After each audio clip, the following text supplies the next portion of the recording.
All right, probably cut off a little short there, but what's up, everybody? How you guys doing? What's up, Cliff? Fake outro. That's right, fake outro. What's going on, everybody? It is good to see all these lovely people tonight, of course. My good friend, Mr. This is the Ray. What up, my friend? And then also we have the very amazing pleasure and honor to introduce you guys, my good friend, BilltheConquerer. We've known each other for a while now, right, Bill? I think we met. Dude, what esports organization are we a part of that I can't remember ever the name? That was Payday GG. I think. Well, yes. Payday GG. That was back in what, late 2018, 2019. Ooh, pre-COVID. Yeah, it was, dude. COVID. I mean, see, this is here. I am excited that we're celebrating 1 year of Tools of the Trade in less than a month. I do, which is insane, right? July 5th, right? Is it July 5th? Nice. I was just going through your archives to double check because I couldn't remember, and I want to say it's like July 5th. Okay, let's check that out. But yeah, so I mean, I've known BilltheConquerer, you guys, for a real long time. Clifftastic, really good to see you. I think you're gonna like this one because Clifftastic likes to tell stories. He is an amazing content creation artist in his own right, and so that's why I've been really excited to kind of talk with Bill.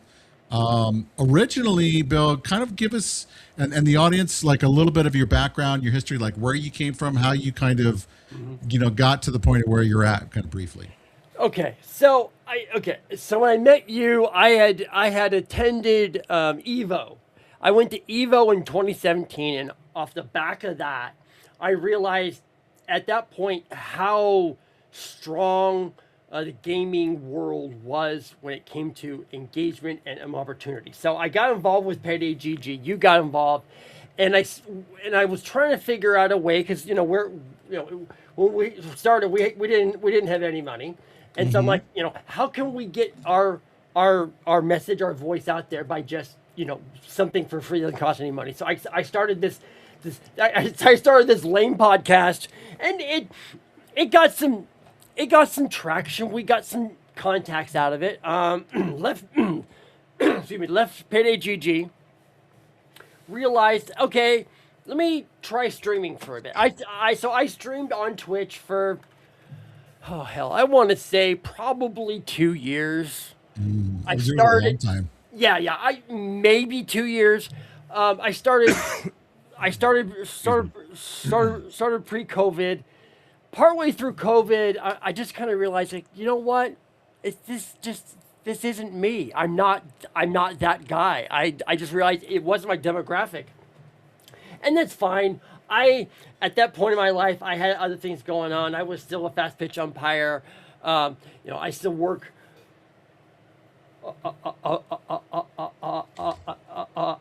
basketball as a referee. I still do that, and I had a lot going on. But I've always been a writer. I had written for multiple websites, and I had written for other websites that weren't even gaming websites. I had my own blog for a while that didn't do very well, decided to get out of that. And I'm like, I want to write a story. I want to write stories because stories seem to do the best in both short form and also long form.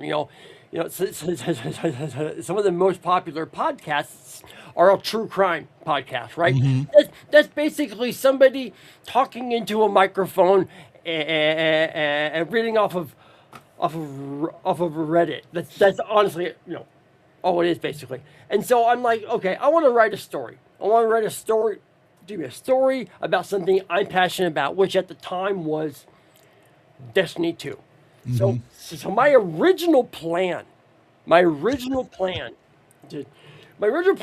to write basically a coffee table book. Okay. Oh, really? Yeah. I didn't know that. Yeah, that was actually the original plan. Excuse me. And so I'm like, you know what? I can write a decent story. I have some thoughts. So I started writing. And then I realized, well, wait a minute. I'm in this really cool clan. What if I got people in my clan to voice the characters? Yeah, let's do it. So, I got some people involved. And if you listen to the very, very first story, so if you go to the website, scroll all the way down. The very first story that I did was called A New Vanguard. And if you listen to that story, there are some voices in there that are for sure. There's voices in there that aren't professional voices. Let's put it that way. Yeah. But I realized very, very quickly very quickly in this process. I'm like, when you hire a professional, you get a professional. You get somebody, Sure. that knows what they're doing. You get somebody that will.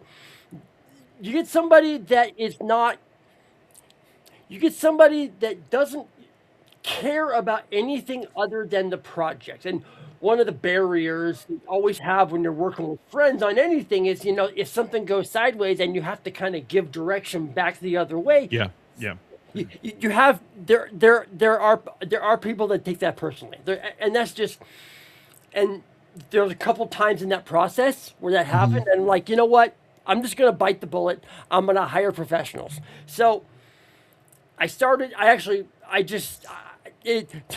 Okay. So this is one of the funniest pieces of this is that I looked at this. I'm like, I have no idea what I'm doing. I'm a writer. That's it. I don't know anything about production. I don't know anything about voice actors. All I know is I want to do a thing. So I started reaching out. I had a friend in the clan who was, he's a sound guy, but he doesn't do podcasts. He does the music, right? Now it's kind of the same thing. So I would talk to him. He would do some editing for me. He would some like sounds for me from the game. But I realized very quick, it's like, you know what? I'm just going to have to hire people. This is one of those things that, you can do it for cheap, but you're going to get cheap out of it. Yeah. So, right. And so I think if I stop and think about it, that first story, the New Vanguard, I probably spent for the entire story somewhere in the neighborhood of $10,000. Yeah. Wow. Well, and here's the crazy thing too is, chat, I actually told him I wanted to do voiceover for him too as well, but he never let me read. So because you cost more than $10,000 by apparently yourself. so. What's up, Resbot? Yeah. So, saying. Right. So Saying. Right. But see, actually, $10,000 is actually on the cheap end. So I'm fortunate enough. I have made enough contacts that I don't have to pay for everything up front, because that right there. I mean, it's one of those things that if I had to come up with 10 grand like that, that's not happening. Yeah. But I was fortunate enough, and this is the power of the network. I met this guy out of Argentina. He doesn't really speak English as like his first language, but he's an incredible sound guy. And when I say incredible, I mean incredible. He works for an agency in Argentina. That's his full-time job. He's a sound designer, sound engineer in Argentina full-time. He works with major brands like Coke and Nike and all these massive global brands. And I met him through a friend. And so I'm fortunate enough to be able to pay him per chapter. Well, in that first story, we agreed to $225 per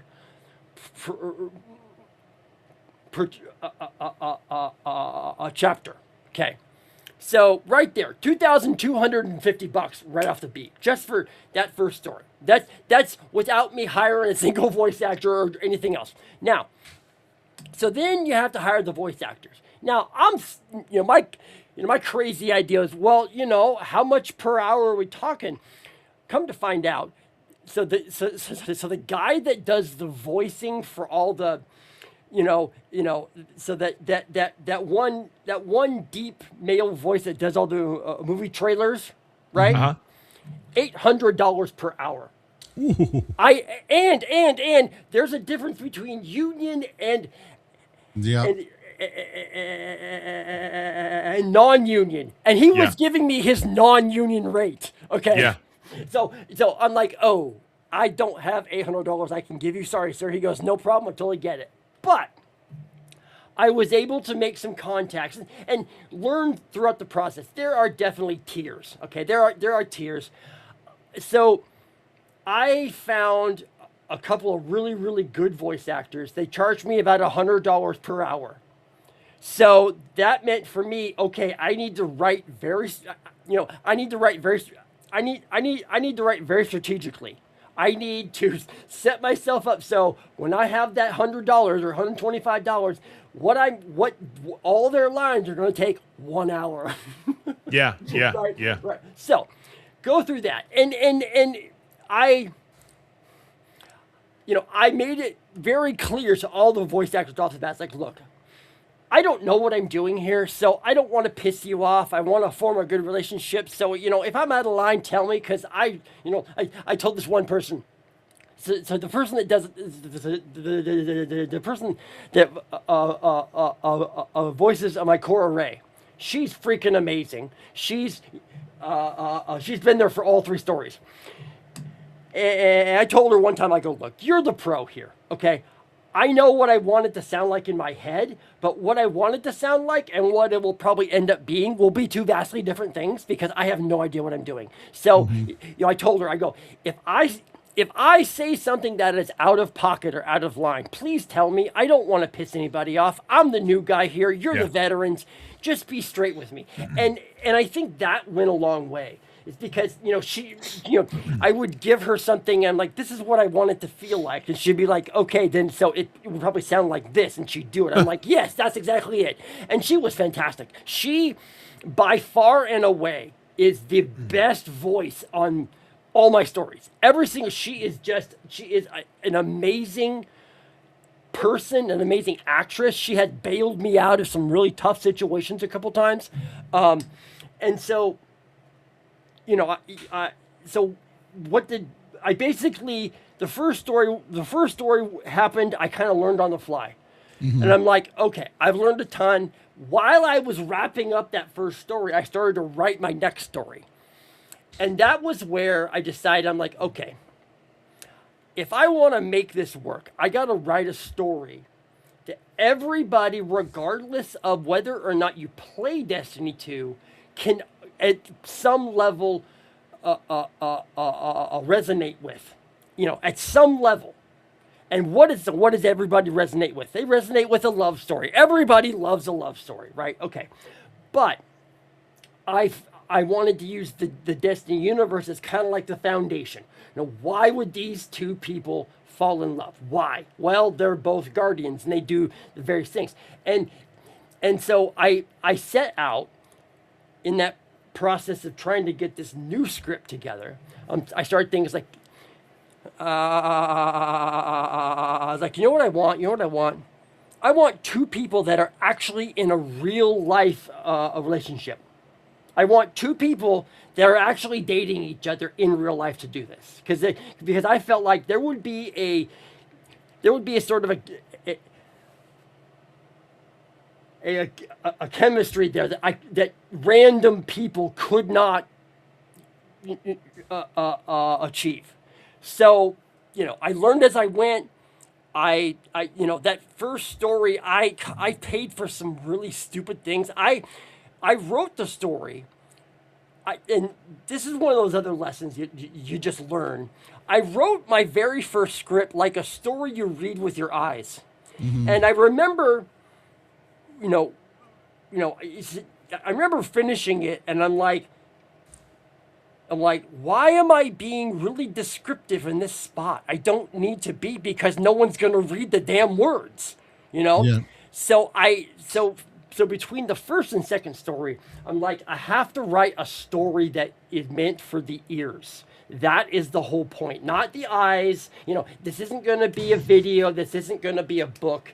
It's going to be consumed by random gamers with headphones in that are doing maybe laundry or the dishes or whatever. So I'm like, okay, so I have to write it as a story you hear, not a story you see.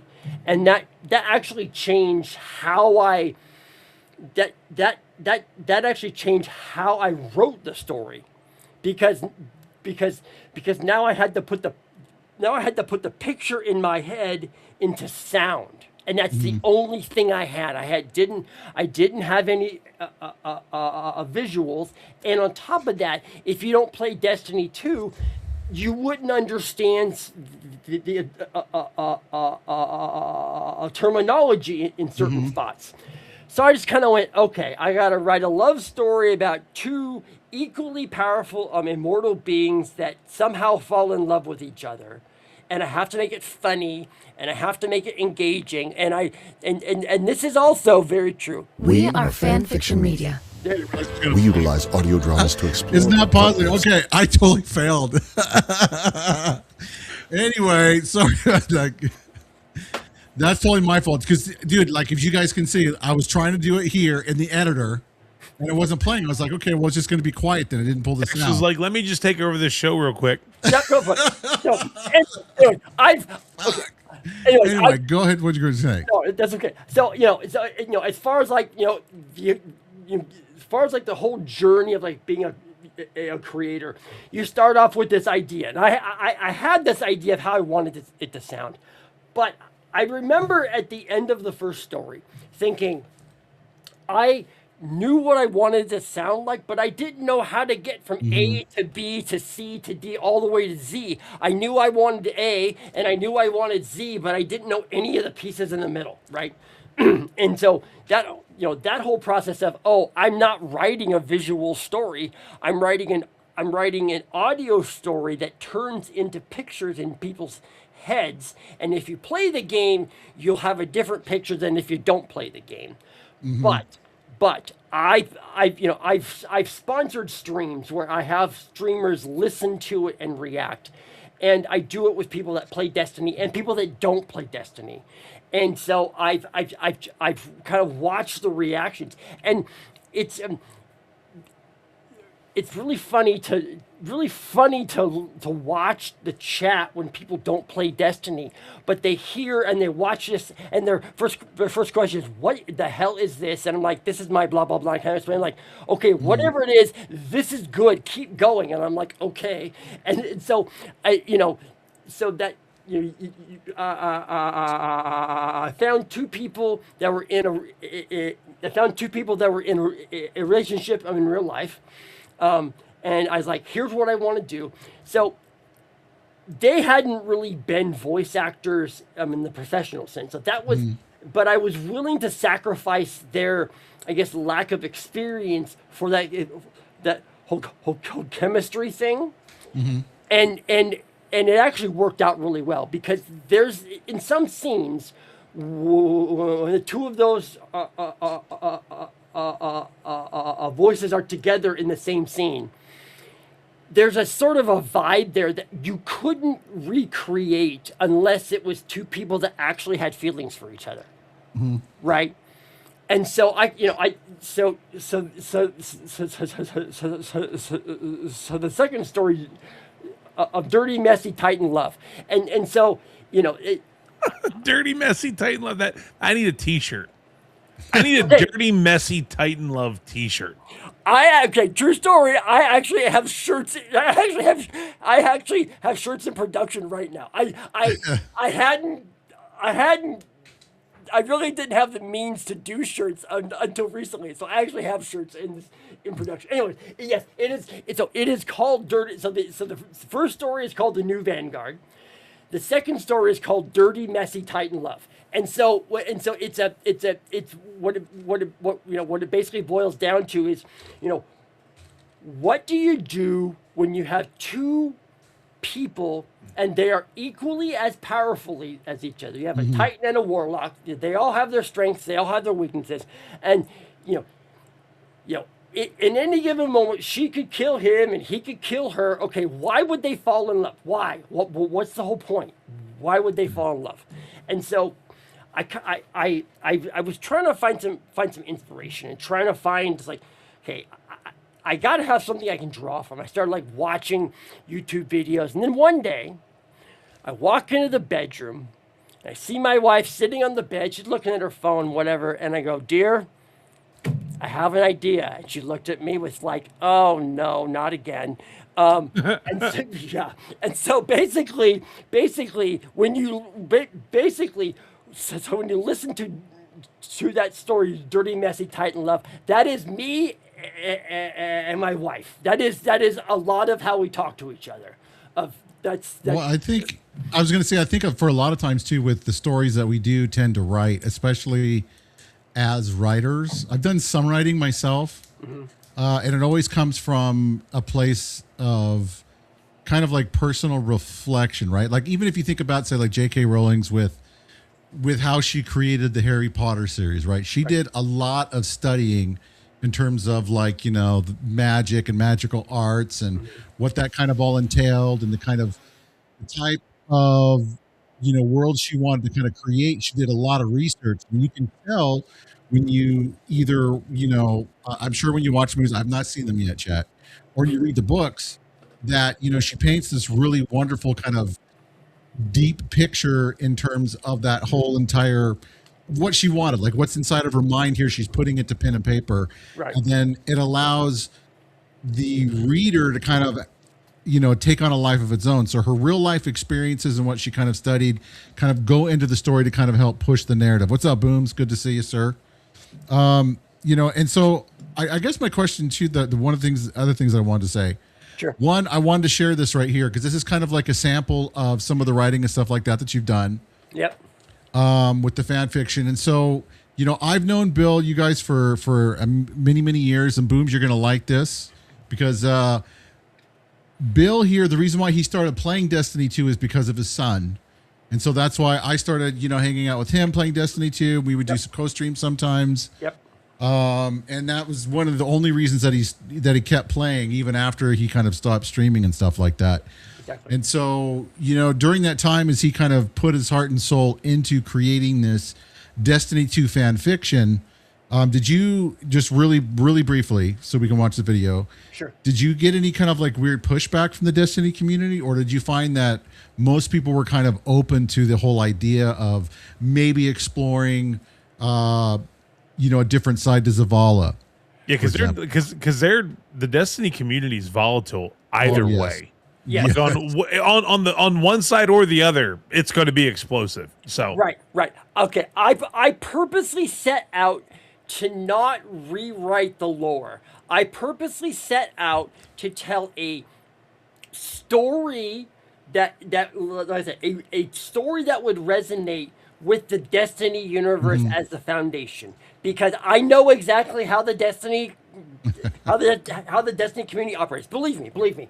And so I haven't had anybody that says, "Bill, this is a pile of shit. What are you doing?" I haven't had anybody say that. That's good. Right. Nobody has said yeah, that's that. a positive. That's usually good. But I didn't set out, like I said, I did not set out to rewrite pieces of lore. I set out. The only variant that I have really ever pulled off was in the first story, was called The New Vanguard. And I'm like, what if Crow became part of the Vanguard then? Now, he did eventually become part of the Vanguard. Great. But that first story was about Crow becoming part of the Vanguard and Zavala and Ikora kind of like rediscovering pieces of themselves. Yeah, and I think that because even for the Destiny community at the time when that did happen, Yeah. the community was very divided over his inclusion too, as well, because he killed Cade, and that caused the freaking whole issue. For those of you guys that don't play Destiny, Right. That was a dumb move, though. I honestly do think that they should have done that. Now it was explosive, and it caused a lot of people to pick up and play the game and kind of also put it down at the same time. Right. That made me absolutely hate Zavala as a character. The actor that voiced him, I thought did a great job, but Zavala was dead to me at that point. Well, see, and okay, now that right there, that was also something that was a core piece of the story in that first story. It's because if you remember the scene, Zavala, Ikora, and your guardian, and Cade's dead. He's on the table. He's got the cover over him, and Ikora comes in. We are gonna find every single Baron, and we're gonna crush them. I'm calling every guardian. I'm calling in every favor. Yeah. We are going to destroy every single one of them. And she's just like raged and pissed off, and Zavala goes, "No, we're not." And that right there, that line of "No, we're not. We are We are peacekeepers. We are guardians. We are not an army. We are not mercenaries. And that right there, for me, that scene is the foundation of that first story. Yeah. Because both Zavala and Ikora never really got a chance to grieve, right? Because, they're the leaders in this, ongoing war, and we have to stay strong. We have to stay focused. But anybody who played the final shape knows what happened each time when Cage showed up to see Ikora, and then when Cage shows up and to see Zavala. I mean, you can see Zavala hug him and practically cry, because you can see it. Zavala never got a real chance to grieve losing his friend, right? So that was the foundation of the first story. I'm like, they never got a chance to grieve. I end that first story on kind of a dark line. Yeah. That story ends with, the main guardian and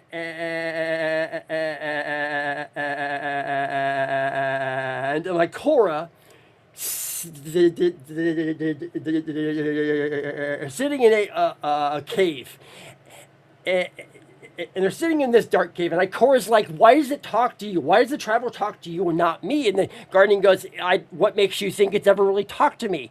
And she's like, I don't know. You're just, and she just like is breaking down because she thinks the traveler, the traveler has like forsaken her and won't talk to her. And the last line of that story is, Ikora, all I know is devotion inspires bravery, bravery inspires sacrifice, sacrifice leads to death. When was the last time you died? And I ended the story right there. That was the last line. So I didn't make it all, it wasn't a feel good story. I ended it with, oh boy, and so I tried super hard to not make everything rosy and happy all the time, because that's not what works in the game. And any story is based upon conflict. And I knew that I wanted to continue the story, right? Yeah. So I knew that, okay, I gotta give something so that there's space for a next story. And so that went from the new Vanguard to a dirty, messy Titan love. And now this third story, so this third story really goes into the devotion, bravery, sacrifice concept, and it's called the weight of sacrifice. The weight of sacrifice. Yeah, is this the clip and stuff like that I'm going to show? Is that what this is from? No, that's actually it's like an overview, right? Well, it's so I actually made this a sizzle reel as sort of like a promo concept, but I'll get you some clips. Go ahead and okay. So here you go, chat. Here's some of the work that Bill has done. And we're going to get into kind of the nitty gritty and stuff too as well, because that's just in case if you're thinking out there, maybe it's something that you guys want to do, that you're thinking about writing a fan fiction. There's nothing wrong with it at all. I think Bill took a lot of time, put in a lot of effort, and so we are Fan Fiction Media. We utilize audio dramas to explore the what-ifs of gaming and fantasy world. Like, what if Crow became the Hunter Vanguard? The only way Aldrin Sov is a member of the Vanguard is over my lightless body. Or what if two guardians fell in love? I could see her mouth moving, but the words didn't register in my brain. She started pointing at something behind me as she was getting more demonstrative by the second. There was this delightfully blinding fog inside my head blocking the words. I started smiling at her. Or what would a professional hitwoman who worked for the Russian mob sound like? Is this a part where I'm supposed to be scared or something? I'm Vicky fucking Reynolds. I was muscle for the scariest Russian mobster this side of St. Petersburg. Follow us on X, TikTok, and our website, fanfictionmedia.com, for updates and stories to ignite your imagination. These and more great audio dramas coming soon. All right, so Bill, I got a question. Sure, go ahead. All right.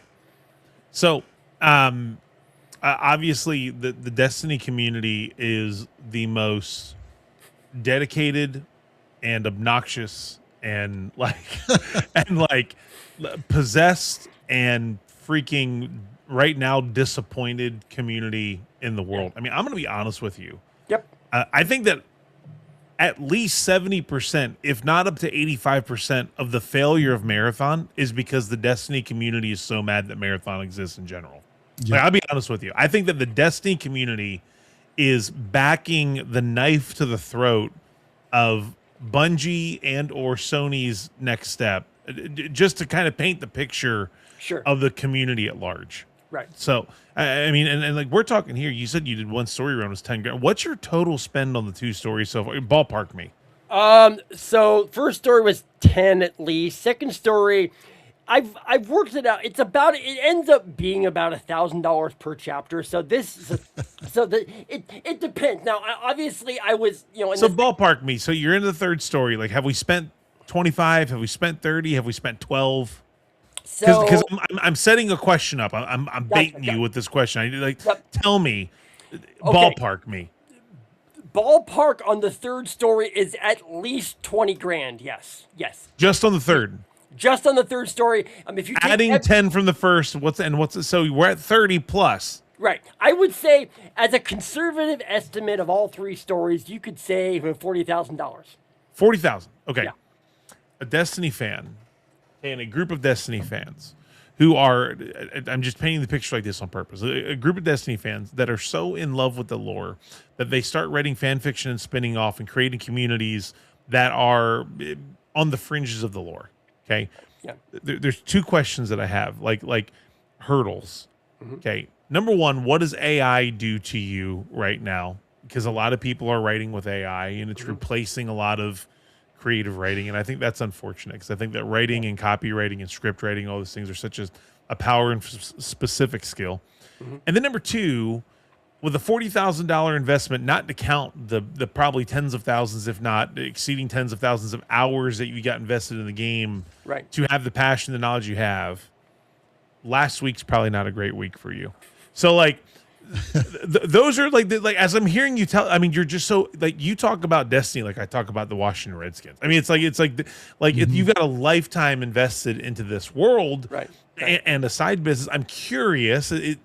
Is the business? Is there a recoup of any of this investment? Is it been all out and like so? I'm giving you several things to talk about, but these are this is the soup that's in my head while I'm listening to you talk. Okay, let's start with AI.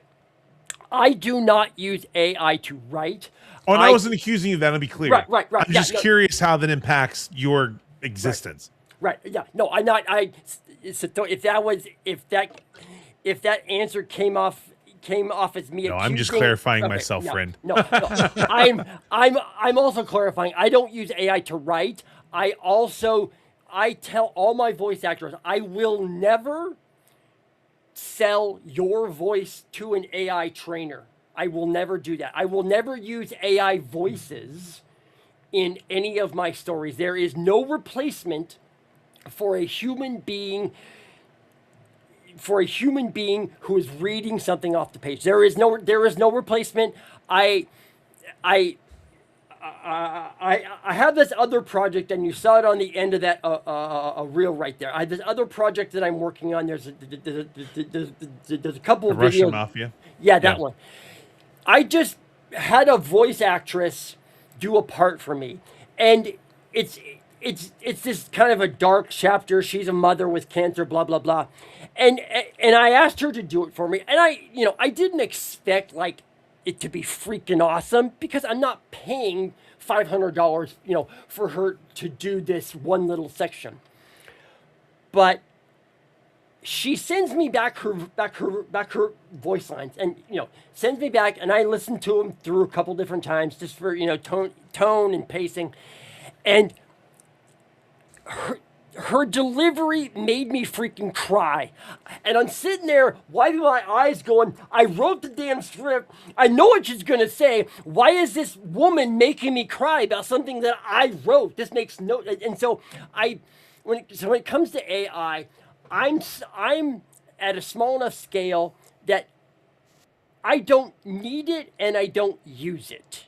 Mm-hmm. I don't need it. I don't use it. I do all of my script writing. I sit in front of my computer and I type it all out by hand. I do not take pieces and snippets and throw it into any large language model and then take it out and do something with it. No, I write it all out by hand. I basically go on walks every night and I work out scenes in my head, and I come home and I get an actual pen and I write down notes, and I'm like, this, I want this. And sometimes these stories don't write themselves in a straight line. They never. Yeah. They I actually, so the last line of the last line of the new Vanguard, the very last line, I had that line in my head before I ever wrote a word down for that script. I had that line in my head. And I'm like, okay, that will be the last line of this story. And I wrote it out. Yeah. When was the last time you died? Boom. Yeah. And I was going to say that I think that a lot of times for a lot of people, they kind of come from that. Because I know Cleftastic was kind of talking about that for him when he, wrote and did like his whole like little horror movie, which got some awards. And I still need to sit down and watch it, Cleftastic, if you're still here. But I love the fact that he kind of, took it and he kind of had that whole thing in the back of his mind that this is where he wanted to start from.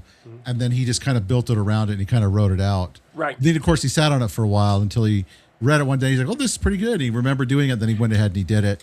Right. And, now with you kind of switching from doing like live streaming content to kind of doing this, did it feel like a natural like progression for you? Were you, kind of scared about doing it? Are you happy that you did it? I mean, well, right. what would you say to somebody that's maybe thinking about getting into like a fan fiction writing? So, okay.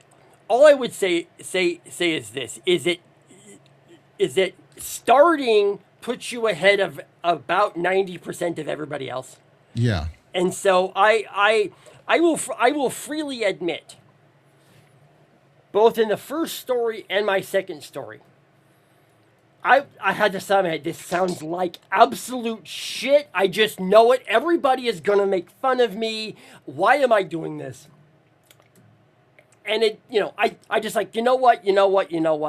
Just freaking do it. Just finish it and then go from there. Because I learned very early, very, very early in the process. Once I publish something, it is no longer mine. It belongs to everybody else out there. It's theirs. And how they react to it is how they react to it. And what everybody struggles with is the reaction. But in reality, the worst thing that can happen is that you don't get a reaction. Even if you get a reaction that you don't expect, you're still forcing people to react, and that is what matters. And then you watch the reaction and you adjust what you're doing to get more of the reaction that you want. Yeah. And so now I will say that when it comes to Destiny 2 shutting down, yes, I'm sad. However, I'm also old enough to be like, all things have a beginning, a middle, and an end. It doesn't matter what it is. Everything. My fast pitch umpire career, when I started, some of the really cool stuff I did, I very few people know this. I'm a part of NCAA softball history. I am. Okay, I am. And when I hit, and this was back in 2008. It's a long-ass story, and we don't have to go into it. But I'm part of history of the NCAA softball world. But nobody knows about it, and that's fine. Everything has a beginning, middle, end. I'm sad that Destiny 2 won't get new content. I've been pondering what that means for me. I had like some plans in place to do some smaller stories, and then I was going to like end with this really cool long story to kind of wrap it all up and move on. Maybe, and so I'm not entirely sure what I'm going to do now. Am I sad? Yes, I have 10,500 hours. I'm in the game. Okay. I have Bill's hardcore. He's got a couple of them. Just a little bit, yeah. Right. Jason. I have 10,500 hours in Destiny 2. I own every expansion from the Red War forward. Booms is like, that's impressive. And Booms plays a lot too. Right. So I've purchased every single Destiny 2 DLC from the Red War forward. All of them. I have all the things. I've done all the things. And I know that it's okay for something to end. It is okay for things to change. It's a hard thing to accept, but we as creators, as humans, we must always grow and evolve. And if we get stuck at a moment in time, it ruins us and everybody passes us by eventually. Yeah. So I was going to say, and I think that's kind of like why even with like, say, Destiny 3, for example, right. Everyone's screaming for Destiny 3. Everybody wants it. I'm like on the fence about it. If they keep the same writing team, then I don't want Destiny 3. Because, I will be honest. I think that what Destiny 3 should have been is what is Destiny Rising. That's my opinion. Destiny Rising is a fantastic game because it goes in and it dives into lore and areas of the Destiny universe that we didn't know about, that we've only like read about in some of the lore. I know Ray's like, help me here. I don't know what you guys are talking about. I'm aware. I'm tracking. I'll tell you when I'm not tracking. So I was pretty hardcore in Destiny through the first 2 expansions of 2. And then it honestly, like, when it became so deep and so detailed that like my casual buddies that I enjoy gaming with, like, I just could not keep their attention at all. Right. It just fell off. Like, it's one of those things. Yeah. Like, I will never forget, honestly, for the rest of my life, the Destiny 1 announcement at the PS4 announcement, like when they announced PS4 and they also showed Destiny 1 for the first time. And this idea of a 10-year story and all the things that they promised. And for me, who I do, I do AVL and production like for a living. And so I'm such like a nerd, you know what I mean? Like in regards to like production value. And so like the soundtrack came out and the score was so epic, you know what I mean? And like there's so many, for every misstep that Destiny 1 took, there was 2 great rebounds, you know what I mean? Right. And that whole Taken King saga and what they did, like, really Taken King totally changed everything to me. I mean, it was like, it made all of the dumb, like, the backtracking and the retconning and all of it worth it. And so, like, it had this great arc, and man, it's so funny for a game that had such a special place to me. That when they announced last week that it was like done, I was like, yeah, buddy, like, it's been done. Like, like that was honestly like kind of like my reaction out, because I'll be honest with you, and Tex knows this because I tried to and I couldn't even force myself. I'm such a massive Star Wars nerd too, and so this Destiny X Star Wars crossover on the surface to me, I was like, oh my god. But the more I thought about it in the months that it took to actually get to, I was like, so hold on, like, which canon are we in? Like, what? So is this Star Wars canon now? No, it's not. It doesn't count. It's not even elsewhere. Like, and then I was like, nah, it's too much. Like, you know what I mean? Like, it just got to a place where it was like, to me, I was like, Destiny's over there. So. See, okay, I honestly believe that if Marathon had not had the whole Arch controversy happen, we would be having an entirely different conversation right now. I think that if the Marathon Arc controversy that ended up pushing Marathon back, where you had where you ended up with this confluence of bad stuff happening all at once. If Marathon had launched when it was supposed to, the conversation around Destiny 2 would be vastly different. But between the time that Marathon was pushed back and the focus that was placed on it instead of Destiny. And for as much as they're not the same game, but they're in the same genre. Arc Raiders. Arc Raiders is everything that Marathon is not. Yeah. And even though they are vastly different games, different thought processes, different mindset, first person versus third person, is that nobody knew if Marathon was going to be fun, right? So they were kind of excited. Then along comes Arc Raiders. Arc Raiders is actually fun, and it's fun because you can meet a random, and you all suddenly decide these 17 other people that could technically shoot me aren't going to, and we're all going to work together to fight that thing because yes, right? And so when Marathon launched, Marathon was such the polar opposite of Arc Raiders. Marathon in a vacuum is a freaking awesome game. Sure is. Marathon in a vacuum is well designed, great gameplay, and it's just a Hyper competitive. A hyper competitive adrenaline rush, without a doubt. If they would have skinned Marathon, or somehow through their story tied Marathon into the Destiny universe, and sold it as a Destiny universe extraction, right? I think it'd be the best selling game on the internet right now. Oh yeah, probably would. Keep the art style, keep everything about it, and just tie it to Destiny. Because I'll be honest with you, the gunplay is so reminiscent of Destiny. It's not 1-to-1. No, it's just very similar. There's a clunkiness to all of the extraction shooters that Marathon also has, and I think it's just kind of like the vibe of extraction shooters. Yeah, I really, really, really believe if they would have made Marathon with the Destiny community, as opposed to, in my opinion, like FU Destiny, we're gonna do whatever we want, and like again, I think we'd have a totally different thing happening right now. Okay, but here's also something else to consider. Part of the reason Sony paid so much for Bungie wasn't just for Destiny 2 and wasn't just for Marathon, but Bungie's live service skill. Mm-hmm. So the fact that you had Concord fail as miserably as it did, which was supposed to be a live action RPG shooter, right?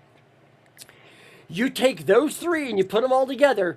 Sony wrote down the value of their Bungie purchase. Yeah. To such an extent, when you combine that with the overall loss from Concord, they took 7 years to make Concord. Yep. 7. And then you combine that with all the BS around the art controversy with Marathon. They're saying right now it's a $700 billion loss, right? Or sorry, $700 million. Oh, there's going $725 million loss they're taking. That is Marathon even right insane. Right. That's insane.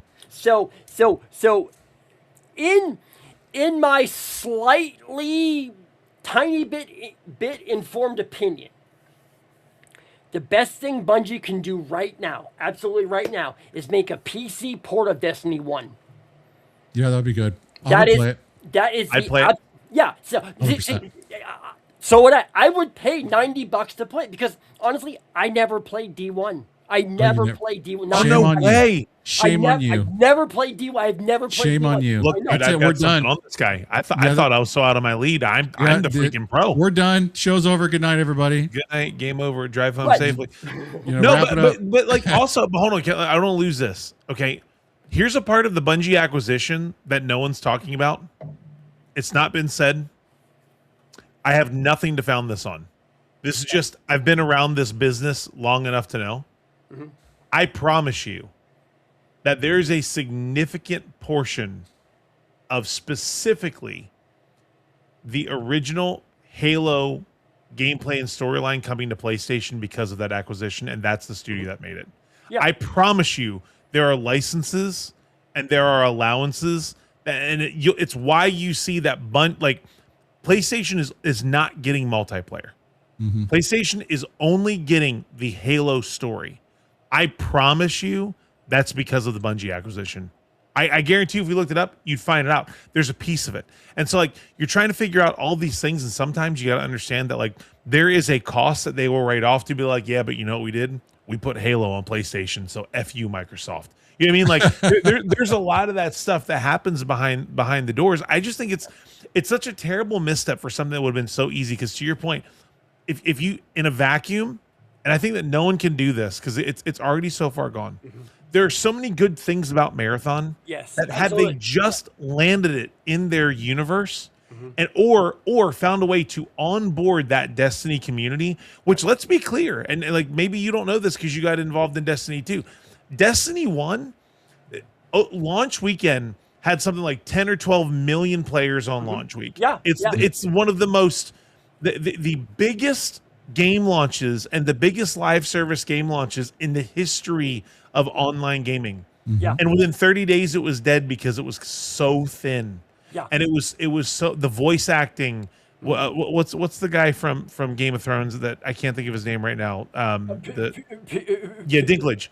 Dinklage was awful. He was. I mean, he was terrible. Yeah. Awful. Yeah. Well, like, and mailed it. Like he would be like, "Okay, Guardian. Well, let's take a right turn here." And right. I mean, and like they just like it was terrible. Yeah. And then they had to invest. I'm not seeing them doing that with Marathon. I hear they're saying that they're committed to Marathon. I cannot believe I was on Marathon at the end of the last season, and there were 7,000 players on Steam. Yeah, that's nothing. It is super nothing. There are more players playing H1Z1 in private servers right now than Marathon on PC. And like we can dance around how good the game is, but like it's a problem. And I'm saying all this to say, like, you have all that Destiny lore, which is deep. You've got this universe, which is and there's crossover. We've got some of the same weapons or weapons that are based off of it. There's things in Halo that are in Destiny and things in Halo and Destiny that are Marathon. There is crossover. If they had just even kept that art style and been like, this is some new Moon and Guardian, like whatever, I think it'd have been, I'm just telling you. Right. Different story. Different story. But all of that said,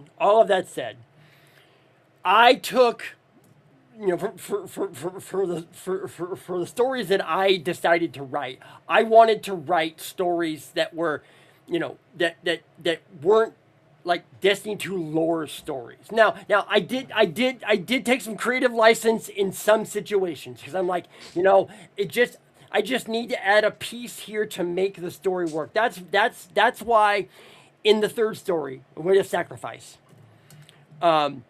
I sort of invent a new like ability concept, but I don't make it like the thing in the story. I make it the whole point of the story is it's okay, man. Don't feel bad. Disney let Rey become a Skywalker and heal snake monsters. So I mean, like whatever. All I'm going to say is Han shot first. End of story.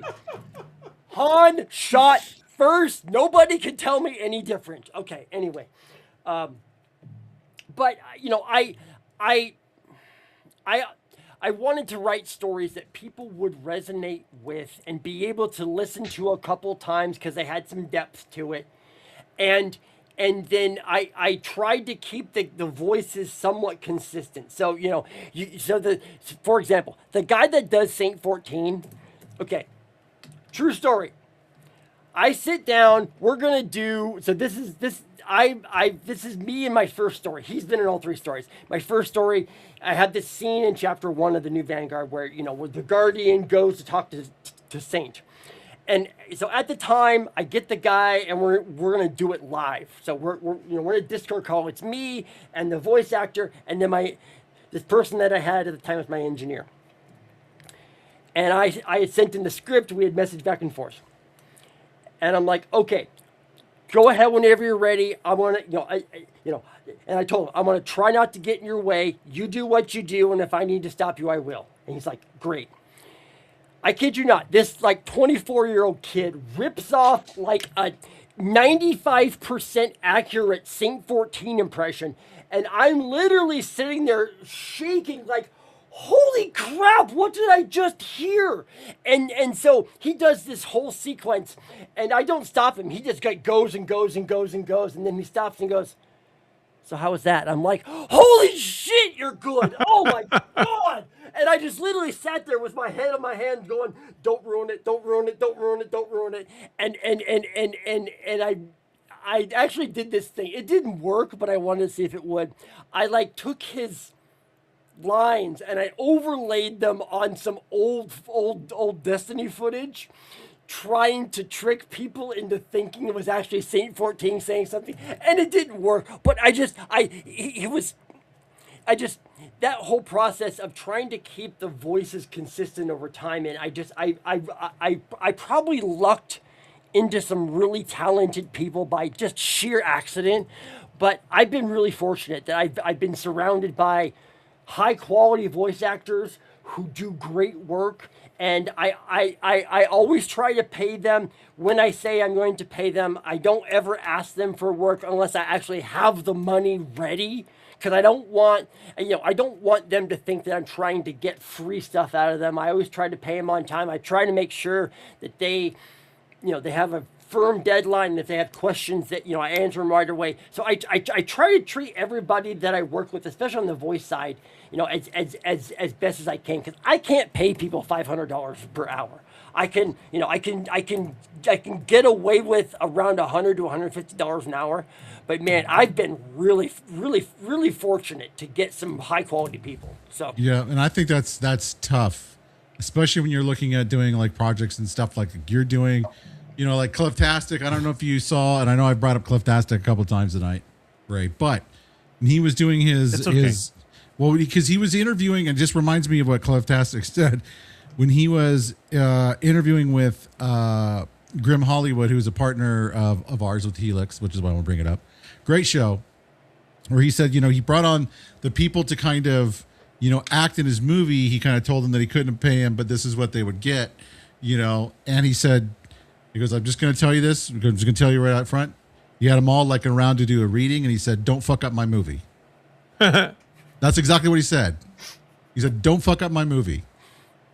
That's it. And then he never said that again, but they all, I guess, apparently did great. So, I mean, I know from doing voiceover work myself, I know Ray can say the same thing, that you're going to get a whole wide variety of talent, and being able to find those people 100%. That really kind of come in and fit specifically what you're looking for is so vitally important. I'm glad you're able to find that. Well, I'll say this. All voice actors talk to each other. Yeah. So it's a pretty tight community. It's a fairly close-knit community, and just treating your small cast well. It has this effect, because I've gone to some voice actors like, look, I'm doing this thing. I can't afford your rate. Do you have somebody that can do this piece for about this rate? And they'll be like, hold on a second. 5 minutes later, hi, Bill, this is such and such. And, and I told her, blah, blah, blah. I'm like, great, thank you very much. And I get this great voice who's professional and prompt and great to work with. And I found that treating, you don't have to pay him a bunch of money, but if you pay him on time and you treat him well, that solves almost all of your problems. That literally solves almost all your problems. I've actually found a good source of voices who want to work and are not super expensive. So a lot of the esports casters, right? So when they're not doing an event, they don't get paid. Okay, so I happen to connect with one of them. He does play-by-play for Halo stuff, right? Mm-hmm. Well, he's been on some of these really nice shows. He's sharp, he's great, knows what the hell he's doing. I went to him, like, I need a female voice, and I need her to sound like this. And I said, do you have somebody? He goes, well, let me find out for you. And he sends me that person who does that a wife's voice that makes me freaking cry. And she is also a caster who happens to be a voice actor, and she's a absolute joy to work with. I give her, a little direction. Here's the scene I'm thinking. Here's some motivation for you. Do it, and if you think a line doesn't work, try it your way, and we'll see what happens. It's just amazing what a third party recommendation does. Mm-hmm. Yeah. For your, for the process. I am so fortunate. Yeah. Now, really do want to just tell you thank you for joining us tonight as well, Bill, because we do got to get wrapped up. Sure. Try to keep it about an hour as much as possible, just because everybody's time and stuff. But, where can people find out more information about what you're doing, Are you posting stuff on social right now? I mean, tell people where to find you. So if you go to fanfictionmedia.com, you will find all the stories I have published so far. I know that that site is kind of clunky. I will be creating my own website to host all this at some point. Also, at Fanfiction Media on both TikTok and Instagram, you'll find shorts there. That's real dialogue and real scenes from all the stories. And so also Twitter, same place. And YouTube as well. That's where, I have a lot out there. I know I need to market a little better. I know I need to do some stuff on YouTube a little better. But I do have a lot out there. I am on Spotify, but the actual Fanfiction Media part is actually part of my own personal profile, so I need to take that out of where it is and put it in its own space and do all sorts of things. But I am out there. If you want to listen, go to fanfictionmedia.com, listen to the stories. Everything is there. I think the last time I checked, I published my first story 3 years ago. Yeah, May 2023. And not a ton of paid marketing. I have 1,900 total downloads in 1,900 total downloads in about 3 years. So there you go. That's awesome. I would encourage you guys man. go and check it out. Go check out all the hard work that is done, which is a lot. It was a lot more than I knew. I thought I knew quite a bit just because I've known Bill for a while. And it was definitely a lot. But do you have anything you want to add, Ray, at all?